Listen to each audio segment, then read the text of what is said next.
Hey Tracy, good morning. Lovely to be here with you again today. Morning. I don't know how it is where you are, but it's a beautiful autumnal day here. Started a little bit cool, but I quite like that because I went out for a run. I hate being too hot. And it is beautiful sunshine now. It's absolutely gorgeous. It makes you feel good. Yeah, for sure. Yeah, it's a lovely day here. Yesterday we went swimming in the sea, which was quite nice, but it's definitely autumnal. Yeah, yeah.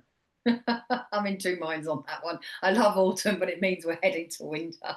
I know, exactly. I think spring for me is definitely the season because we're starting to see things grow again and starting to see energy and life and all of those things, which is rather nice. It is good. Actually, that's really interesting because in my subscription portal this week, I've started getting the guys looking at energy and I've got them out hugging trees and putting their hands around plants and food and God knows what. So it's interesting how the different life stages also affect that energy. So it's going to be interesting to see what they all come back with. Oh, fantastic. So we're going to talk about the priestess wound today. I know, I'm so excited. Yes, it is a big wounding. We talked about the witch wound last week, and the priestess wound I found has real relevance in the spiritual community. Now, I know that you kind of word things different rather than giving them these names to help people understand exactly what's going on. So we're going to dive into the priestess wound today and really talk about what it is, where it's come from, how it's showing up in our lives now, and what we Hmm. can do to start healing it. I think that's the biggie because when people come to me for a reading, of course, they're all excited and it's fascinating to know that you were Cleopatra in a previous life or that you had 10 lives as a man and this and this and this happened. But the one thing that comes up time and time again is a bit like going to the doctors. It's like, okay, so you're giving me the diagnosis. How the hell do I heal it? How do I get rid of it? And that's where the real growth is. So I think people are going to really enjoy hearing what the priestess wound is. But to me, that's almost like the curiosity titillation bit, and then it's like, okay, so now what do I do? And that I think Yeah. is going to be the real meaty bit. So bring it on. Yeah, definitely. I think acknowledgement also is a big part of this, like understanding that that behavior, that pattern, or that block is the thing that is holding you back. Sometimes just acknowledgement and understanding can start to shift Yeah, what's going on. it's kind of like, oh, that's what it is, gone. Yeah.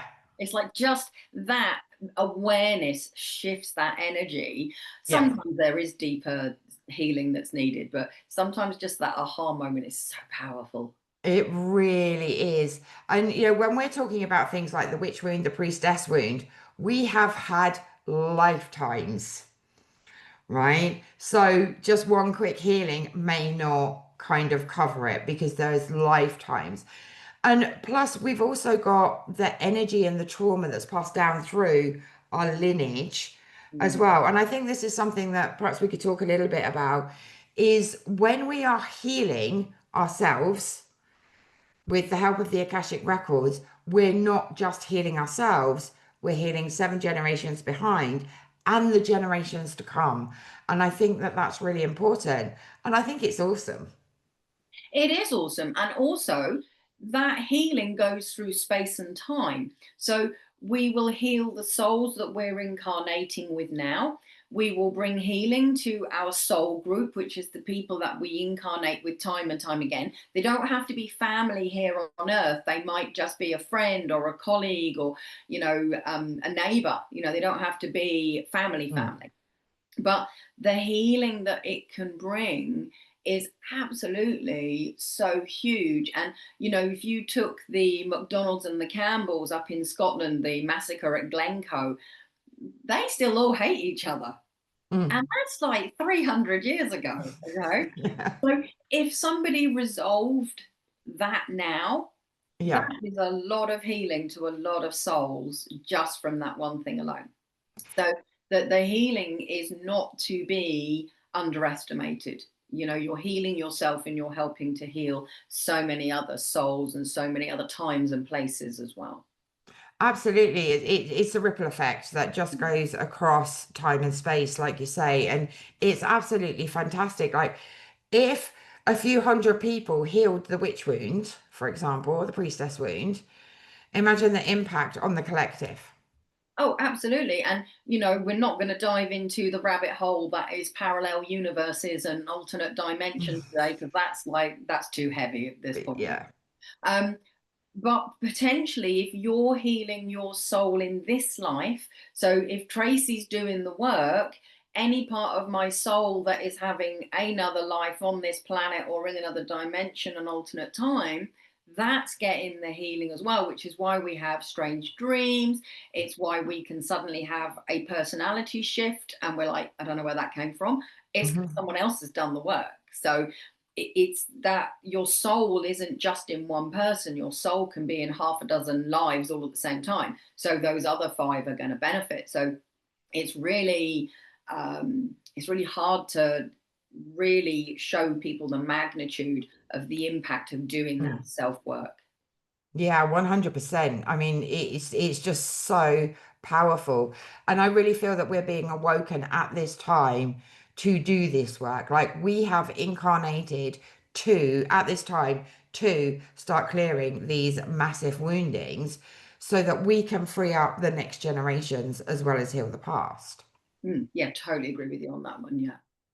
Absolutely. So let's dig into what the witch wound actually is, Well, right? So, sorry, not the witch priestess wound, the wound. priestess wound. I've It's got like witch you're wound. allergic to the word today. It's really funny. It is.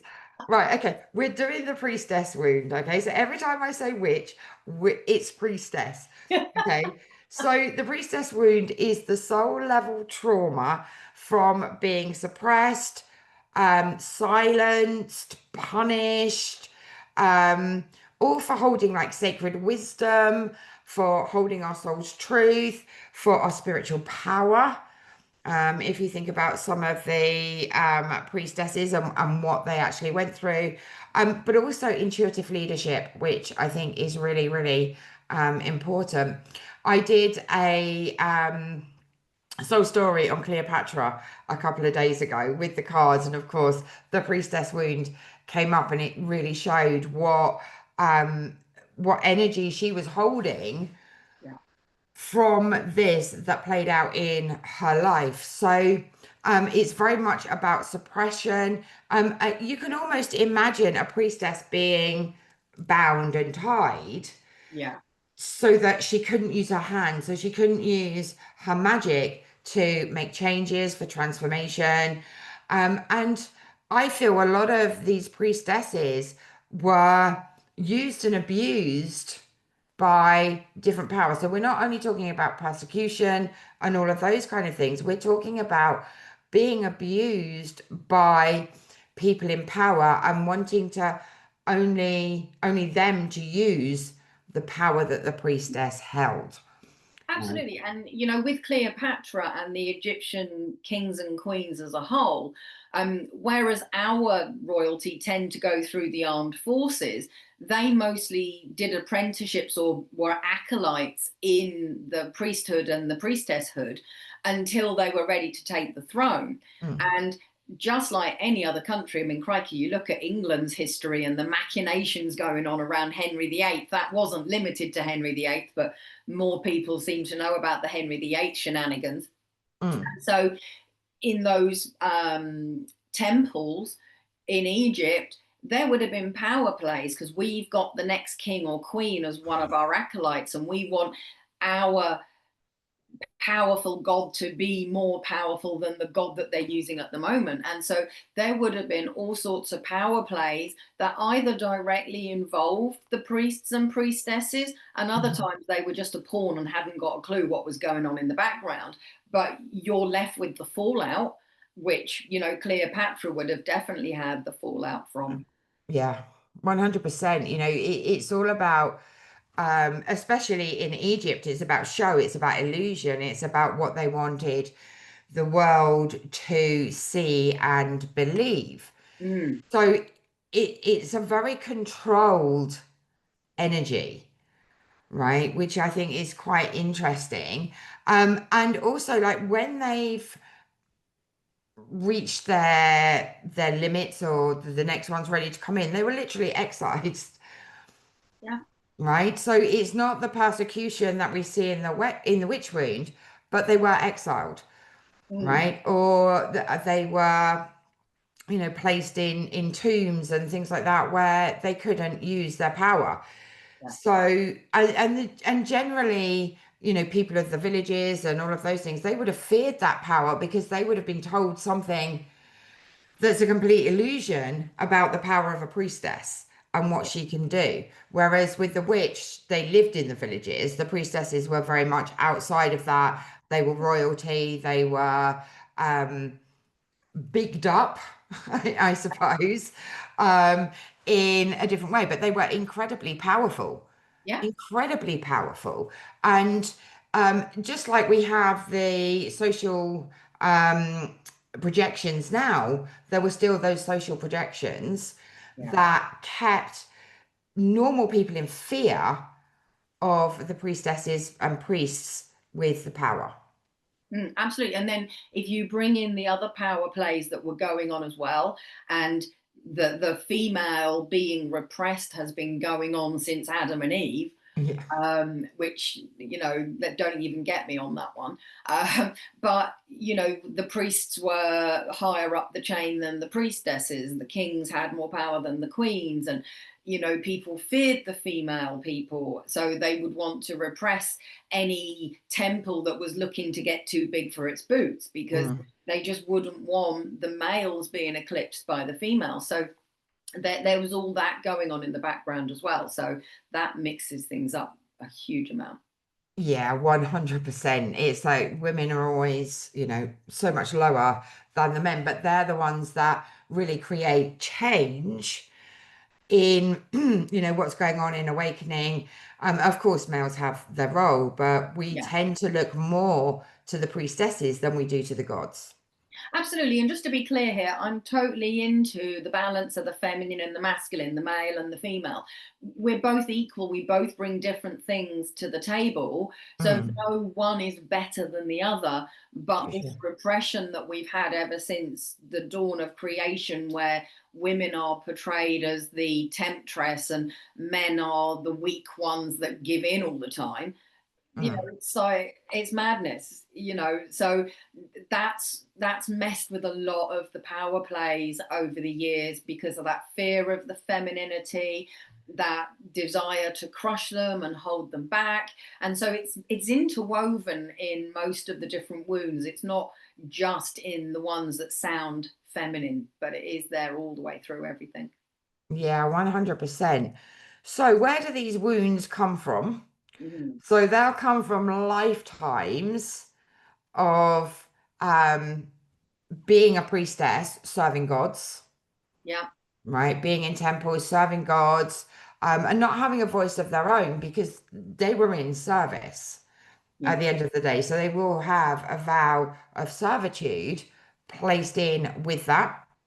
Um, they were almost oracles, like they were there to give information. They were there as seers, as um readers as well, I suppose is a good way of saying it, but they were vessels, and they were either forced into celibacy or silence, Yeah. right? So we may have a vow of chastity that's linked to that, or a vow of silence, which is interesting when we look at what the priestess wound is, really about.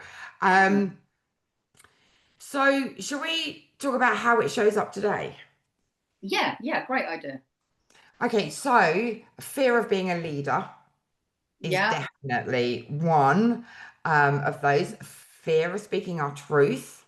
Yeah, that's definitely still going on in this day and age. Yeah. Playing small to avoid being visible. Yeah. Definitely. Um, Holding immense wisdom, but not able to fully share it or even charge for it. Yes. Right. Yeah. So there's a little bit of a crossover with the witch Yeah. wound there, but it is very much about, that visibility and speaking our truth. Mm. Feeling like we have to ask permission to speak, to share, or to guide. Yeah, Um, Fear of being too much or being too emotional. yeah, Um, Perhaps over identifying with humility, with servitude, or suffering. So, one vow, one vow I feel is relevant to this is I have to sacrifice myself to be of service. yeah. Because if you went into the priesthood in the UK, and I know all the different priesthoods are different, like if you were an oracle in Greece, that was very different to the Egyptian temples and very different to the Mm, British ones. But you generally came from a good family and you were either on the spinster rack because no other bugger wanted you, but you had to renounce your family, your titles, your wealth, and what have you, and then join the church and become not a nobody, but that might have been how they'd been made to feel. But you don't have identity. Like if you join into the nuns league, I can't think what the right word is, you're no longer Suzi. Suddenly you might be Sister Mary Frances, and there might be mm, a million Mary Franceses. So you've actually lost your identity. You've become mm. homogenous. And you're not encouraged to have an identity. You're not encouraged to stand out. You're a flock. You're a team. You're a mass. And so us women aren't feeling like we can have an identity and be an individual. We feel like we've just got to be part of the scenery. So it does really cause a huge amount of problems. Absolutely. And with that, there are going to be the feelings of shame, fear, guilt, and they're really deep, deep emotions that we can carry through having the priestess wound or the priest wound. Yeah. Um, so there's a lot that goes in with the priestess wound. So there may also be like the fear of being seen as egotistical or um, too powerful or manipulative or not spiritually pure. Or there's just so many things that go in with this. And there could be also feeling unworthy of being the Mm, face of your mission, right? If you've been suppressed, if you've had your power suppressed or taken away from you, being the forefront of your mission, your business, you can start to feel, quite unworthy because of what you've experienced in these priestess lifetimes. yeah. And one of the things that I've noticed is a lot of people tend to talk about the extreme of the pendulum, So if you were a priest or a priestess or a nun, you would have taken a vow of chastity. So we Mhm. talk about, the intimacy issues and being frigid versus the sex addiction, like, say, Michael Douglas, but they don't talk about the spectrum in between. And so Mm. there's this whole swing of the pendulum where our wound can leave us, but you can bet your bottom dollar it's not at neutral in the middle. Yeah. Yeah, 100%. When we look at some of the priestesses, like Cleopatra, who had those karmic relationships, she was like at that far end of the addictive relationships, Mm, right? So we're all going to be at slightly different places in different lifetimes, right? So I think we touched on this in the first episode that we have lifetimes where things are really positive, we have lifetimes where things are really negative, we have lifetimes where things are in the middle so that we can understand the full range of what's yeah. going on so that we're not biased in one area or another. Mm, absolutely. And I don't know whether people will know this. Well, when we talk about William Shakespeare and him saying, everyone's an actor and the world is your stage, I believe that one person, it might as well be a one-man show because that one soul needs to be the murderer, the murdered, the family of the murdered, the family of the person doing the murdering, the police that come to the scene, the medical staff, so that you see all the different facets. But that is going to leave trauma if you've been through all of that emotional upheaval. But we do need to understand what it feels like to be abandoned, how it feels like to be related to those that have been abandoned, as well as being the person that's done the abandoning, whether that's through death, whether that's through just about enough, I'm out of here, through dying from health problems, or being in prison, or whatever it is. There's a lot of facets to it. It's just not as black and white as people are often led to believe. 100%. So, do you want to talk a little bit about like the physical symptoms of holding the priestess wound? Yeah, they tend to be myriad. Again, it's not, oh, it will definitely be this, this, this. Definitely a lot of people have issues in the throat area, so thyroid problems, they might get a lot of laryngitis or tonsillitis, things that prevent them from speaking out.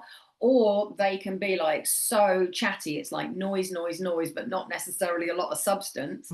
Um, because of this inability to express themselves or to be their authentic self. That one comes up probably the most when I'm working with people. What about you?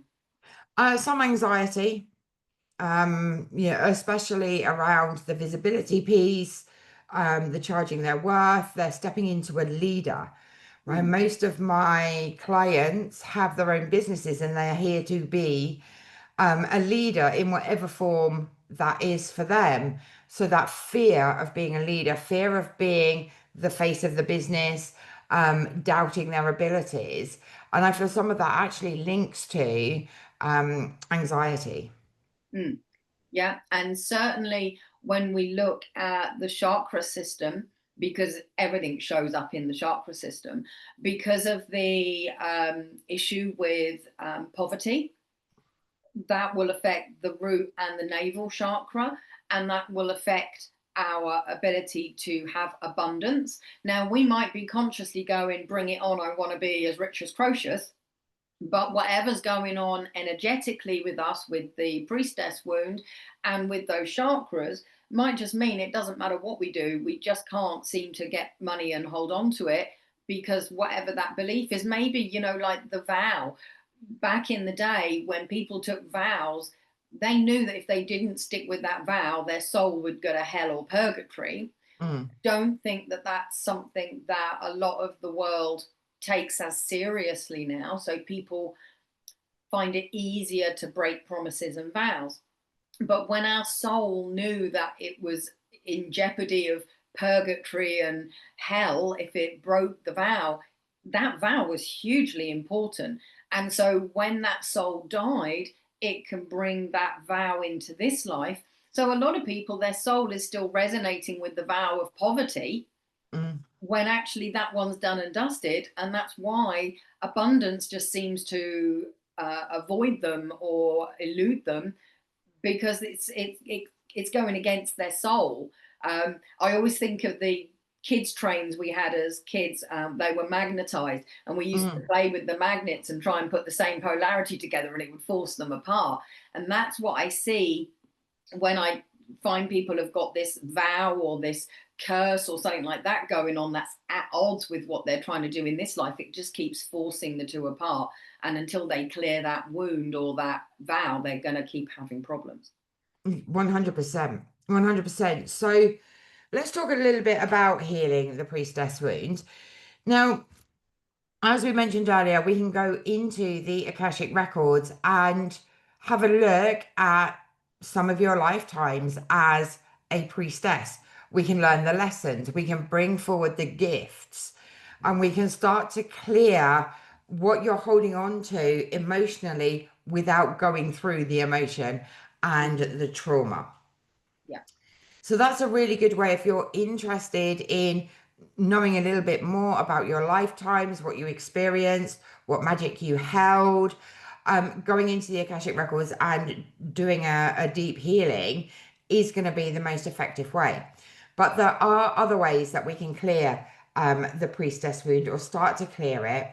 And that comes down to understanding. So, understanding that we are the vessel, we are the flame, understanding that we are sacred and that we have a mission, understanding that our voice is important, Mm. right?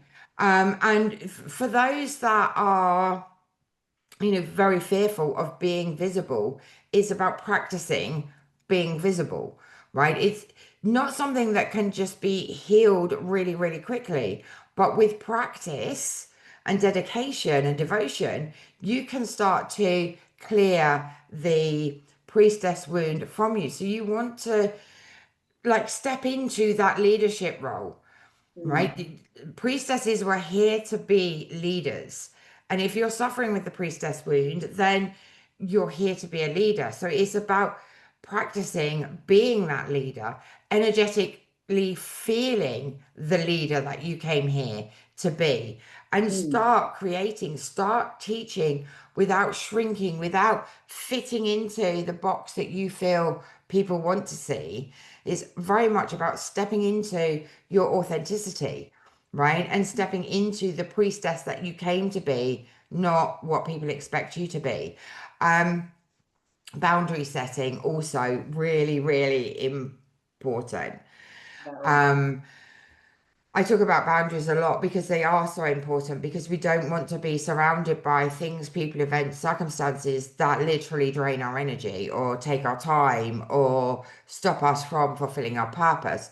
So, setting boundaries with those around you, but also setting boundaries with yourself is also really, really important, right? If you know that you procrastinate, for example, you need to set a boundary around what you're going to do if you start to feel that you're procrastinating about going live and stepping into your leadership role. Yeah, So there are lots of different things. Definitely, I feel with the priestess wound, it's worth trying to look back, whether you use the Akashic Records or not, trying to have a look at your lineage and what they brought forwards, what patterns and behaviors did they pass on to you. And that's going to be positive and negative, yeah, right?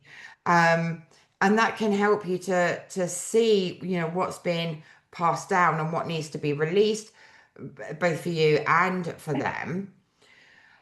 And I think, priestesses are the energy I get are very compassionate, they're very feminine, they're very powerful. So it's about integrating that power and that compassion into everything that you do. absolutely. And I don't know about you because I believe that everyone goes where they're meant to go. So I might see loads of women with the priestess wound and it manifests in this problem here. You might see loads and theirs all manifest as this over here. So Yeah. we may have very different results. But I definitely find that when you look at the vows that the different orders would have taken, and so you might have to do some research, you'll find what kind of pings for you. So I think the traditional ones in the English church were hope, chastity, poverty, obedience, and I can't remember the others, I always forget them. But if you look, do you find that if someone says the answer's black, you believe it's white?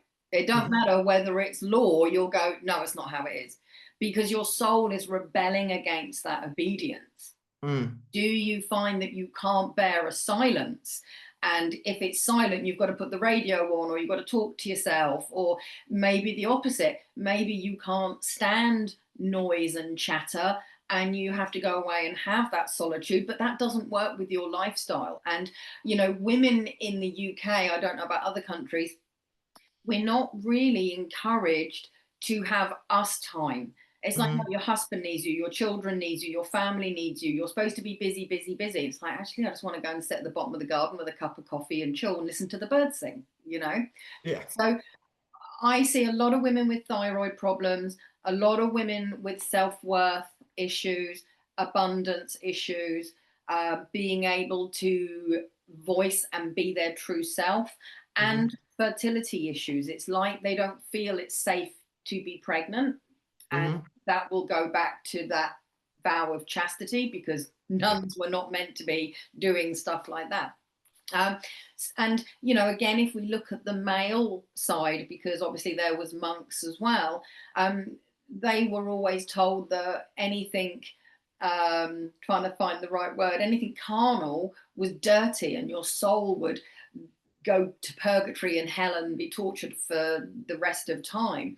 So Mm, a lot of men are going to have fear of intimacy and have an issue with their masculinity because they don't feel that they can express it safely. But I do predominantly work with women, so I don't have huge amounts of experience working with guys. But I would say if any of this resonates with people, either meditate on one of the traditional vows that you would take if you took holy orders and just see mm, what comes up. You might see it, hear it, feel it, know it. It doesn't matter how it comes to you. If you prefer to journal, then journal. Just pick mm. one and journal, and then deal with what comes up. And then when you're ready, move on to the next one. And you might find that some of the vows make you go, not feeling anything. And then another time it'd be like, oh, well, that one makes me want to run in the opposite direction. And you know that there's something there that you need to work with. I have got a vow clearing visualization meditation on my website. Have you got anything like that? Yep, I have got a wealth alignment activation, which clears all your chakras for money, and a vow of poverty clearing as well. Excellent. So there are tools out there if people do have these problems and do want to clear them. I know Suzi's a huge fan of self work, same as I am. So do as much self work as you possibly can. But if and when you hit that wall, that's where people like Suzi and I come in. So you don't need a therapist all the time, but sometimes they're so deep seated or we can't find the root cause that we need some professional person to help us. And I find that my clients that do the work between sessions, they get so much more growth and healing. So definitely use the tools that are there to get your self healing. And talking of which, your tool, your biggest tool is your deck of cards, isn't it? It is my Akashic Alchemy, Soul Alchemy Oracle deck, which is live on Kickstarter at the moment.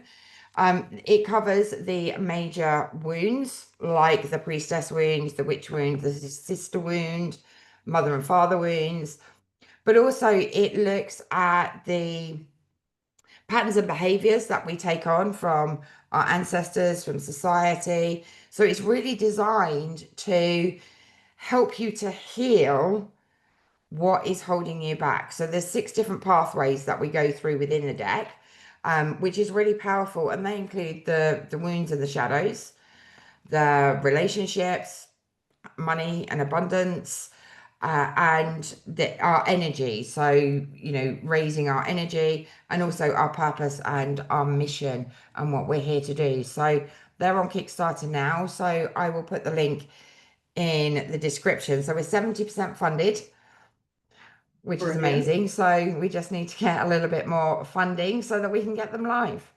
Excellent. Well, I'm going to be using your cards from next week in my weekly Telegram portal. It's my subscription offering where I just drop little nuggets and little card readings to help you develop on a daily basis without taking loads of time. So people who join that will get to work with those cards, but not in the same depth that they would if they were working with you. So do go through the show notes if there's anything we've said today that you need help with or that resonates and you want to go and investigate further, then I definitely recommend that you do. And if there's anything that Suzi and I offer that can help you, then do get in contact as well. Absolutely fantastic. I do have some free activations, priestess activations on my YouTube channel. So it's worth checking those out as well. Oh, I do that myself and just see what resonates. Perfect. Excellent. Well, thank you for tuning in, guys. Again, do drop questions, do drop feedback because that's really important and it helps us with the next show. Do you know what you want to do next week since we're working through your cards? Shall we do the mother wound because that's the big one? Okay, so any questions about the mother wound, like what the heck is it? How does it manifest? What can I do about it? Anything you like. And we will touch on that next week and delve into the different aspects of it. And if you are listening on any of the podcast sites like iTunes or Spotify, etc., we'd love it if you'd leave us a review because that would really help us to show up for more people. And we really want to help as many people as possible. Yes, we do. I can't wait to see you next week. Excellent. Looking forward to it. I'm going to go and see what else I can find from today's show so I can clear that out and make way. Fantastic. All right. Thanks, everybody. See you next Thank week. you.